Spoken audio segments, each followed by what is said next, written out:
नमस्तेभ्यः। ओम नमस्तेभ्यः। ओम नमस्तेभ्यः। अहिंसा परमो धर्म की। आचार्य गुरुवर श्री कुंद कुंद भगवान की।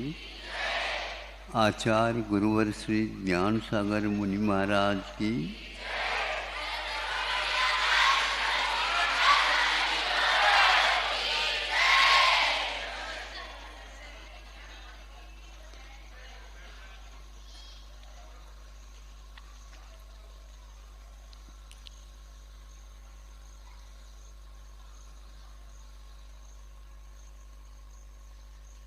ऊपर उड़ने वाले जो कोई भी वाहन है, सुना है, वे बहुत वजन उठा करके ऊपर जाते हैं, किंतु उन विमान इत्यादि का अनुपात से उस आकृति की अपेक्षा से भार, वजन जिसको बोलते हैं, बहुत कम रहता है। उसमें कौन से ऐसे धातु का उपयोग किया है, तो उन्होंने कहा कि उसका जो जर्मन का बोलते हैं क्या, उसका और भी ठोस बना करके, कठिन तो बहुत रहता है लेकिन हल्का रहता है, और उसको ऊपर उठाते समय एक प्रकार से ये सावधानी रखी जाती है, सीधे भागते नहीं, किंतु भागते भागते कुछ अंश ऊपर उठाते हुए उसको उड़ाया जाता है। जब छोटे थे उस समय पतंग उड़ाते थे तो प्राय करके एक बच्चे को सामने खड़े कर देते, नहीं समझे, फिर इसके बाद उसको पहले जैसे कोई भी मोटरसाइकिल वगैरह के लिए किक देते ना, किक मारते हैं, उसी प्रकार अलग ढंग से उसको उठाया जाता और हवा के कारण वह अपने आप ऊपर की ओर उड़ जाता।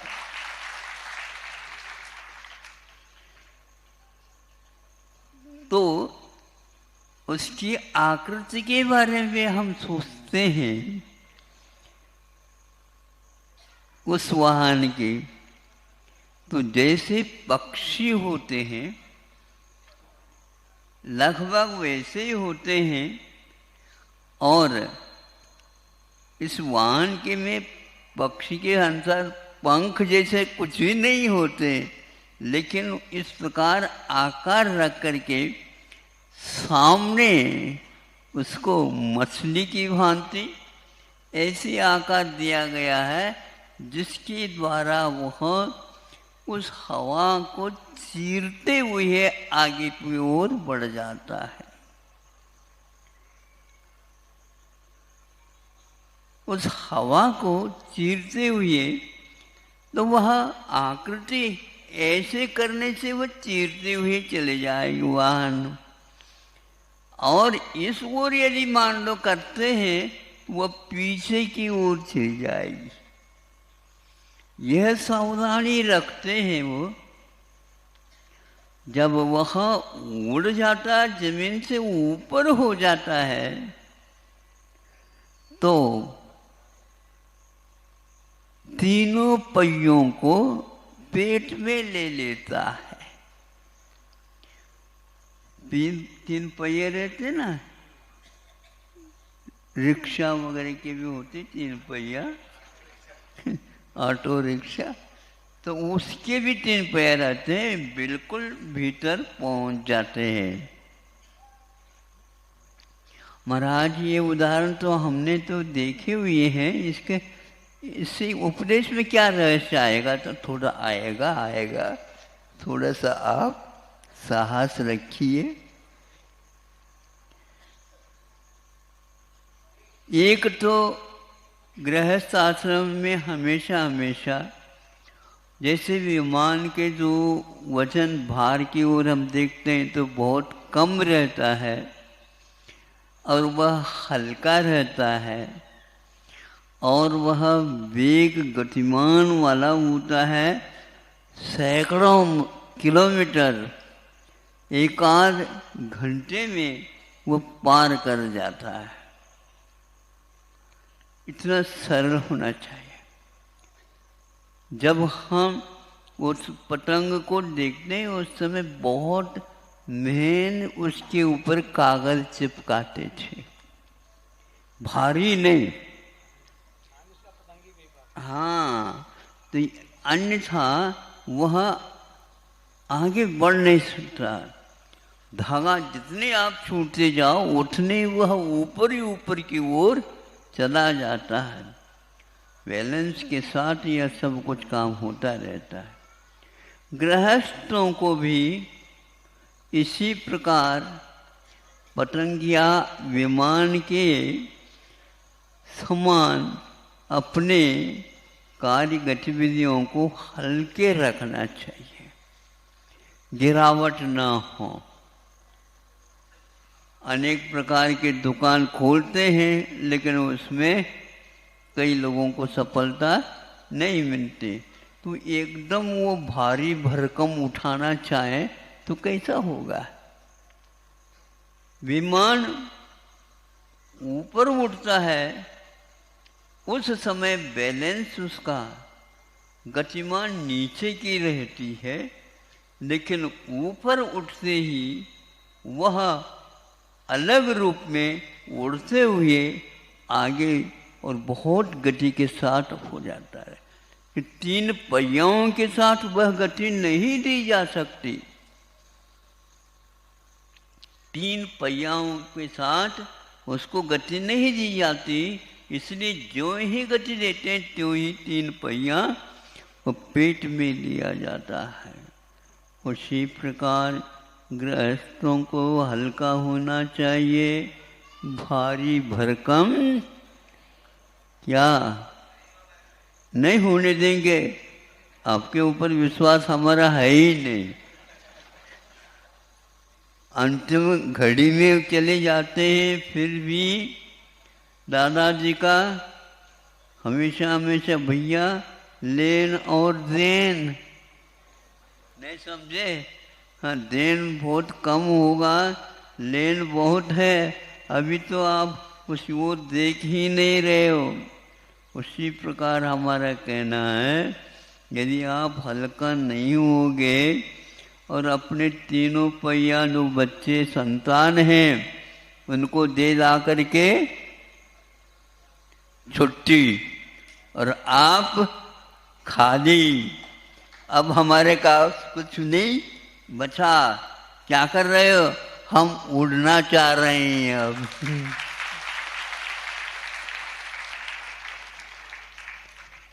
इतना सारा हमें पहले भूमिका बनानी पड़ी कि तब कहीं जा कर के आप लोग बात समझ में आ रही है? आ गई महाराज। इसलिए आप लोग अपने बच्चों को कह दो, विमान की भांति हम तुम लोगों को हाँ अब अधिकार दे देते हैं, अधिकृत कर देते हैं। सभी आप ही लोग, लेन भी आपकी ही है और हमने देन की बात नहीं करेंगे। ऐसे देन की बात देनी होगी, क्योंकि जब कभी भी व्यापार होगा लेन देन के द्वारा ही होगा। और आपका विश्वास ग्राहक के ऊपर पूर्ण रहना चाहिए, तब कहीं जा कर के वहाँ कभी भी अपने नोट वगैरह जो कोई भी रकम है उसको दिखाता नहीं, और आप दुकानदार पूरी पूरी दिखा रहे हैं, फिर भी उनके ऊपर ग्राहक का विश्वास होता नहीं। किंतु दुकानदार का विश्वास उस ग्राहक के ऊपर है, क्योंकि इसके पास दिखावट नोट नहीं है। यदि दिखावट नोट हो जाए तो क्या करोगे बताओ? उससे माल कोई भी खरीदेगा नहीं और देगा भी नहीं। आप लोगों को चाहिए अपने ब्रह्मचर्य आश्रम, गृहस्थाश्रम, वानप्रस्थाश्रम और संन्यास आश्रम। कई बार सुनते हैं, आप लोग कहते हैं, कई लोग, मैंने तो संन्यास ले लिया। काय से? राजनीति से।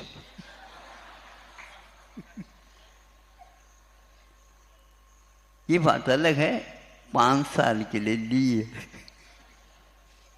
क्योंकि हम आए ही नहीं चुन करके।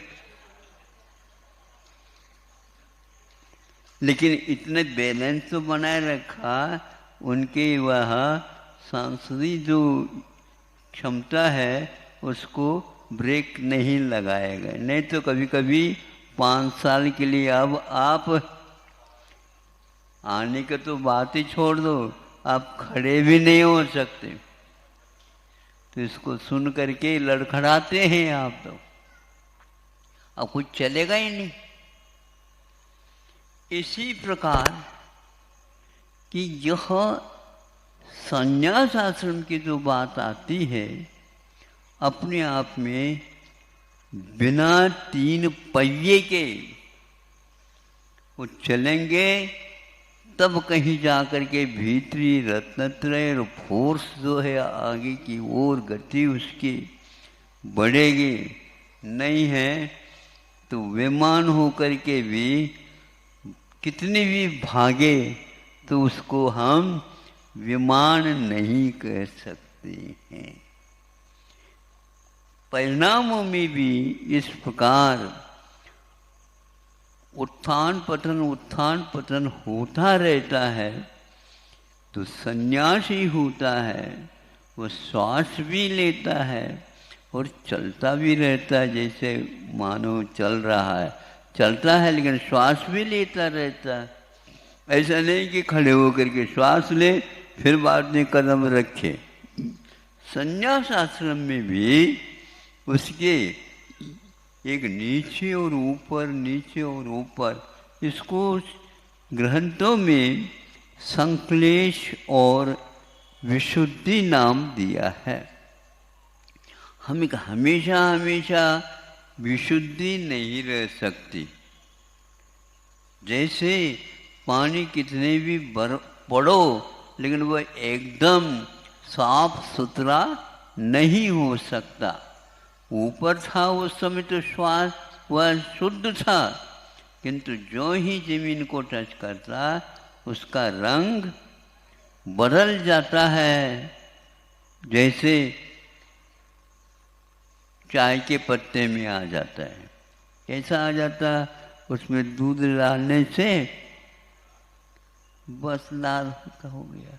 उसी प्रकार यह भी परिणामों में सिद्धि रहती है, शुद्धता रहती है, और उसी नीचे की ओर आना भी पड़ता है। एक साथ वह भले ही भावों का संकल्प ले ले, किंतु वह परिणामों में आरोहण अवरोहण होता ही रहता है। उसमें किसी प्रकार से हम बदलाहट नहीं कर सकते। कितने भी चालक वाहन का चला रहा है, बहुत होशियार है, निष्णात है, सुरक्षित गंतव्य तक पहुंचने की क्षमता रखता है, फिर भी पूरी गति के साथ 1-2 किलोमीटर तो चला सकता है, फिर बाद में उसको थोड़े बहुत तो धीमी करना ही होता है। 100 के बाद नहीं जाना है तो 99 की ओर ही आना ये पक्का हो जाता है। इस प्रकार उसका खर्चा भी होता रहता है और एक प्रकार से आय भी उसका होता रहता है। परिणामों में हमेशा हमेशा हमें उस विमान की भांति व्यवस्था रखनी होगी जिससे हम घबराहट का अनुभव न हो, क्योंकि उस वाहन के साथ इधर उधर कोई भी रक्षक नहीं रहता। विमान के लिए प्राय करके वानप्रस्थ आश्रम के बाद संन्यास आश्रम में ऐसा ही होता है। अब उस बीच में आप ऊपर है और उन तीनों पहियाओं को बाहर निकालो और दौड़ाएंगे हम, अब नहीं चलेगा। अब तो आपको हाथ पैर ही हिलाना है, नहीं तो पैराशूट का आधार लेकर के नीचे उतरो। कहाँ पर जाओगे अब? पैराशूट का जो है आधार ले लिया, विमान से कूद गया, अब कहाँ जाएगा? वो पैराशूट वो कैसा रहता है? नीचे की ओर और ऊपर हवा में। अब वह देखता कहाँ, उसको उतारा नहीं जाता। जैसे जैसे हवा के कारण धीरे धीरे वो आता रहता है, लेकिन व्यवस्थित जमीन मिल जाए ऐसा कोई नियम नहीं है। बहुत ही शांति के साथ और धैर्य के साथ कोई कोई जा कर के झाड़ी में ही अटक जाता है, कोई कोई नदी में चला जाता है, कोई समुद्र में चला जाता है, कहीं ऊबड़ खाबड़ पर्वत आदि वहाँ पर चला जाता है, कोई संबंधी आता ही नहीं। उसी प्रकार यदि विशुद्धि से नीचे गिरता है, अशुद्धि में संक्लेश में, उस सन्यासी का भी हाल होता है। अब क्या किसी को बुला नहीं सकते, चिल्ला नहीं सकते, और हाथ पैर कुछ भी कर लो, कुछ नहीं कर सकते। और नीचे उतरने के उपरांत अनेक प्रकार की आपत्ति सामने सामने खड़ी रहती है। एक बार आप यदि हल्का हो जाओगे, ये सब बताती आगम में लिखा हुआ है। जिसका त्याग होता है, संन्यास ले लिया, फिर वह राजनीति जैसे नहीं होना चाहिए संन्यास। कभी कभी वह पुनः उछाल ले ले, अथवा धीरे धीरे इनडायरेक्ट काम करते चले जाए, कोई ऐसा यहाँ नहीं बनता। तब कहीं जा कर के अपने जीवन में वे अभाव में भी सद्भाव का अनुभव करने की शैली संन्यास आश्रम में प्राप्त होती है। कैसे कैसे मुनि महाराज हुए हैं, कैसे कैसे संघों का निर्वाह किया है, और अंत में जैसे 3 पहियाओं को छोड़ दिया, उसी प्रकार वे आचार्य महाराज, वे उपाध्याय महाराज और पदों से ऊपर रह करके काम करने वाले भी अवकाश प्राप्त होता है। इस अवकाश का अर्थ क्या है? लोकाकाशे वगाह है। सभी प्रकार की कल्पनाएं, सभी प्रकार के आकार विकार सब समाप्त हो जाता है। न ही रंग है, न ही भार है, और न ही और कोई भी गुण पर्याय उसमें उद्भूत होते हैं।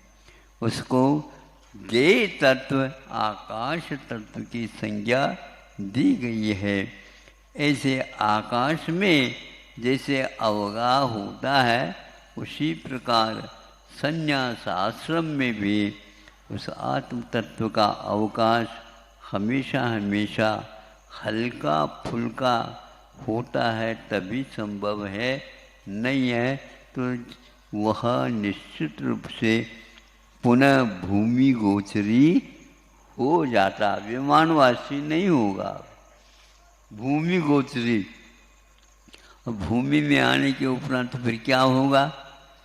भागा दौड़ी चालू कर दो, उड़ने की बात नहीं होती है। जिस प्रकार गृहस्थ आश्रम में रहने वाले उड़ने की बात नहीं कर सकते हैं, उसी प्रकार सपरिग्रही आत्मा में अवकाश लेने का पात्र नहीं होता।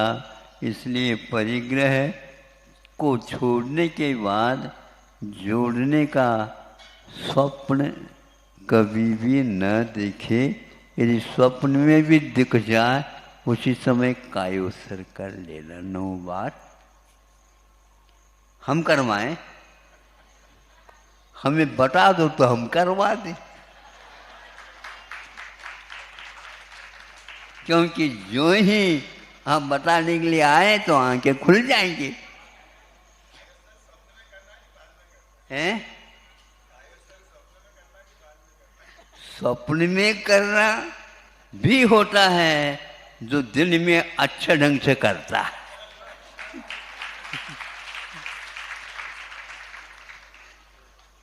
बार बार भावना करता है तो एक आध बार वह स्वप्न में भी मुनि बन जाता है।